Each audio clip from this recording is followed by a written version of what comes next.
جژن هەمیشە دەرفەتێک بۆ گەردن ئازایی بۆ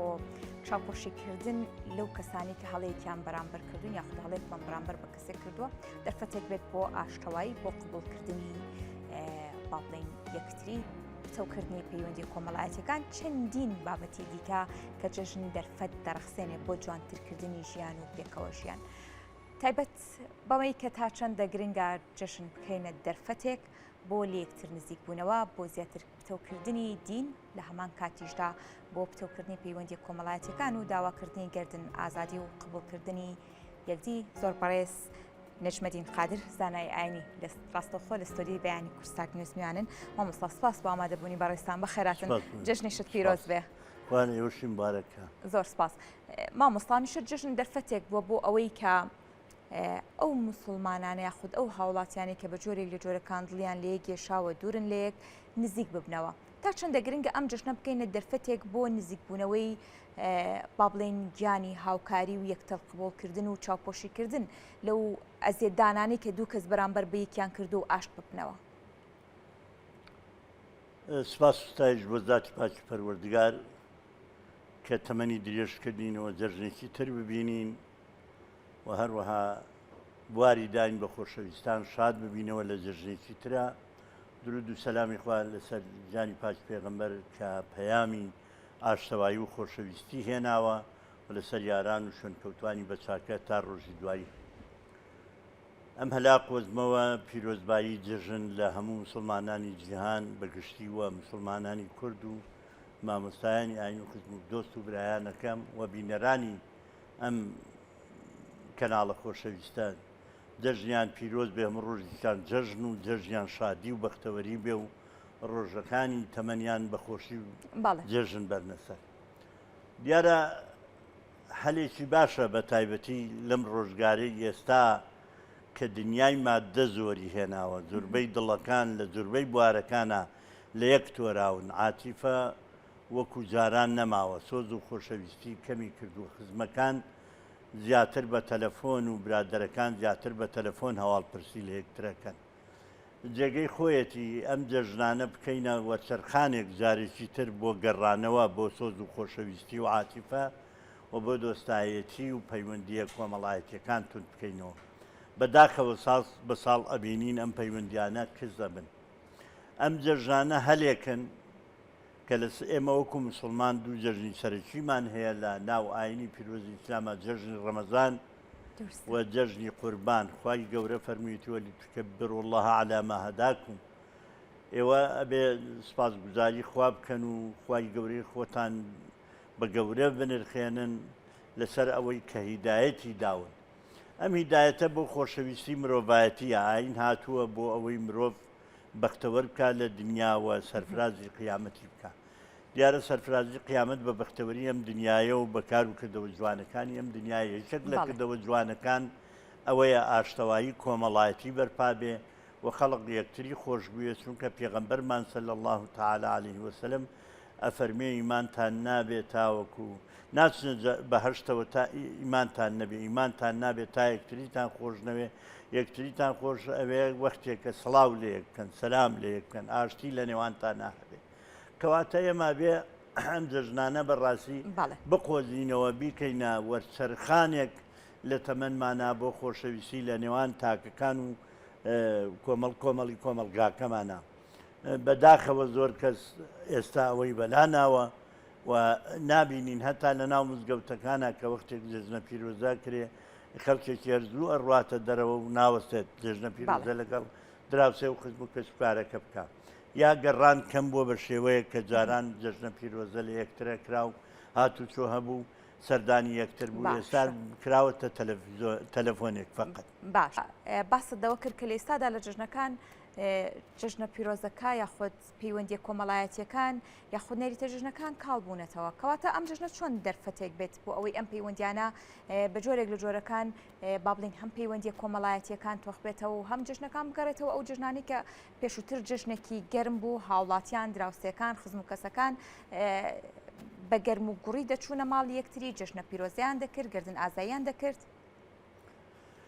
دیارە ئێمە هەر شتێک دێنینە ئاراوە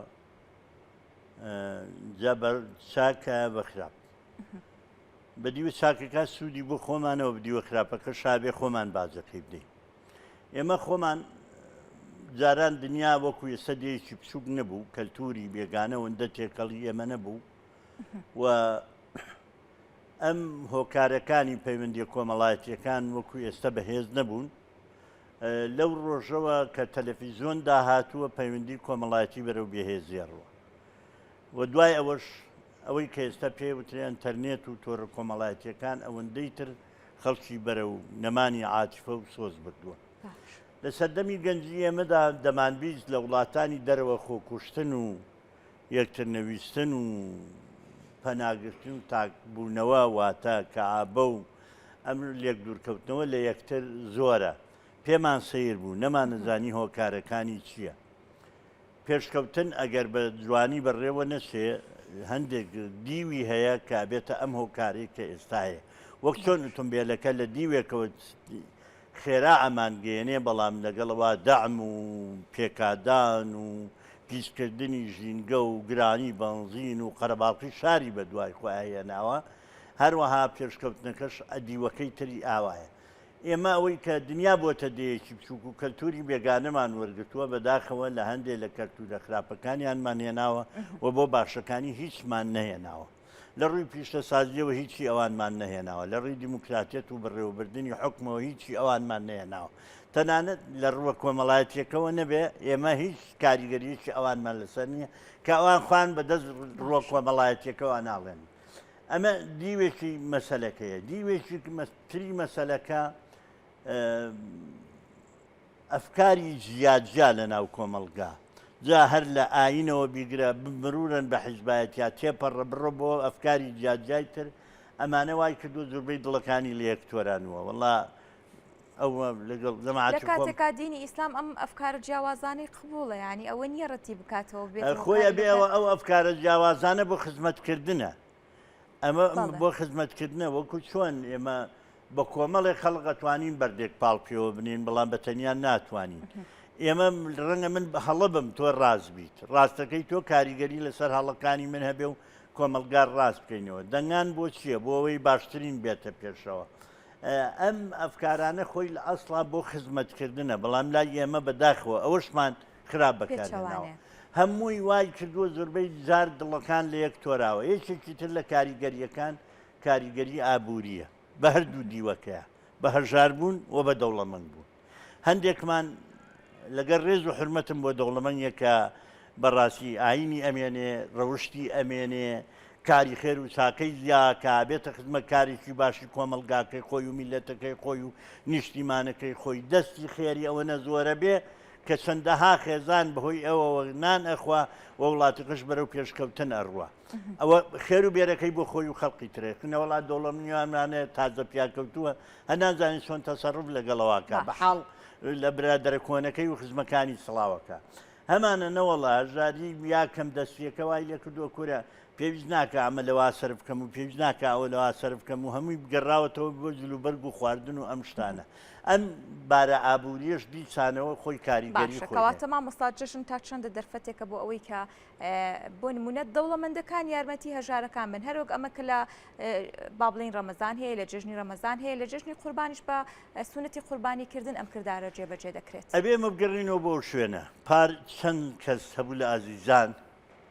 لەگەڵمان بوون و ئەمساڵ لە ژێر خاکان ئەی ساڵێکی تر کێ لە ئێمە ڕاتە ژێر خاک و تەنها یادگاریەکانیمان لەلا مێنێتەوە بێ بڵین خۆزگە وامان لەگەڵ کردایە خۆزگە وا ببووینایە خۆزگە فلان ڕۆژ سەرێکم لێبدایە خۆشگە فلان ڕۆژ سەلامێکم لێ بکردایە کەواتە ئەم هەلەیە سەبی قۆزینەوە باشترە زۆر لە دەوڵەمەندەکان هەیە بیریان لەمە کردووەتەوە زۆر کەس هەیە بیری لەمە کردووەتەوە چاکەی زۆرەکە دەستی خەڵق زۆرەگرێ بەسەر خەڵق زۆر ڕاگا چەند کەس پار جەژن توانیوێتی بگەڕێ ئەم ساڵ لە ناو جێگەیە بەهۆی نەخۆشیەوە بەهۆی پیریەوە بەهۆی حادیسەیە کە ڕوویاوە کەواتە ئێمە بێ لە بیرمان بێت تەمەەن کاتە دێت و ئەڕوا شعرەکەی زوو کرابوو بە گۆرانی ئەڵێ تەمەەن کاتە دێت و ئەڕوا ئەم ڕۆژ ناگەڕێتەوە دووە سبەی نێژ دێ بە دوای ئەماو لە بەسەرچووی ئەمڕۆ دوێ کەواتە ئێمە ئەو کاتە بە کەڵکمانە زوو وێنەیەکە کێشرا ڕێگەیەکی دوور و درێژ بوو ئەچوە ناو ژوورێکەوە یەک دەرگای هەبوو چوویتە ژوورەوە پەنجەرە وشتی نەبوو پرسیارمان کردم وێنەیە چییە وتیان ئەمە تەمەنە ئەمە ژیانی مرۆڤە نە بەیانی دیارە نە دوێنێ گەڕێتەوە هەر ئەمڕۆیە نازانی چیتە و ژوورەوە چێ بێ کەواتە ئێمە بێ زۆر وریایانە لەگەڵ ئەمە فاعتبروا يا أولي الأبصار أبي إنسان پند و ئامۆژگاری لە تەمەنی خۆی وەرگرێ و کەسەی کە توانای وردبوونەوە و ژیری هەیە ئەبێ ئێمە لەو ڕوانگەوە سیر بکەین بەیانی دوو بەیانی چی ئەگوزارێ و چی ڕوئەدا نازانیم چی ئەگوزارێ کەواتە ئەم کاتی لە بەردەمانە بە باشترین شێوە لە ڕووی پێشکەوتن لە ڕووی خۆشەویستی لە ڕۆژ سوود و عاتیفە لە ڕووی یەکترویستنەوە بەکاری بێنی بەڵێ مامۆستا دیارە هەر وەک ڕوونت لە جژنی قورباندا قوربانیکردنەیە مسلمانەکان قوربانی دەکەن بە تایبەتر ئەم جژنە کە تای خوێنبەربوون هەیە تا چەندە گرنگە هاوڵاتیان مسلمانان قوربانیکردنەکەیان بە جۆرێک بێت بەپی ئەو ڕێنمایە تەندروستیانە بێت کە بوونیان هەیە و هەروەک ئاگاداری کە مامۆستایانی ئاینی لا مینبەری مزگەوتەکانیشەوە ئەو پەیام و داوایان لە هاوڵاتیان و لە مسلمانان کردووە خۆی قوربانی هەر وشەی قوربانی لە قوربانەوە هاتۆ لە قوربەوە هاتۆ لە نزیک بوونەوەتە بە نزیک بوونەوە لە خوای گەورە وەختێک کە ئێمە قوربانی یەکەین قوربانی بۆچی یەکەین بۆ یەکەین کە خەڵک تووشی سوود ببێ تووشی ئەوە ببێ یەکترمان خۆش بێت دەستی هەژارەکان بگرین و تا ڕادەیەک دادگەریەکی کۆمەڵایەتی ڕوو بدا هەمومان وەکو یەک بتوانین جەژن بکەین و تێر بین و برسی نەبین و خۆشی بکەوێتە ناو ماڵەکانمانەوە ئاینی پیرۆزی ئیسلام ئاینێکە تەنها بریتی نییە لە سندروشم و شێواز و تقوسێک جێبەجێ بکەیت و تەواو ببێ ئاینێکی ملزەمە واتە ئاینێکە تۆ ئیلزامەکە بێت لە ڕۆژێکا 5 نوێژ بکەی ئەگەر نەکرد گوناهباری تاوانباری ئەبێ حەز بکەی ئەگەر ماڵتە بوو ئەبێ زەکات بێ ئەگەر ماڵتە بوو بەم شێوەیە قوربانیش حدودی بۆ دانراوە نابێ حیوانێک کە لە بازار بۆت نافرۆشرێ ئایەخە بێنی ئەوە بکەی بە قوربانی وڵا بە کەڵک نایەمە بکە بە قوربانی نابێت ئەبێ شەل نەبێ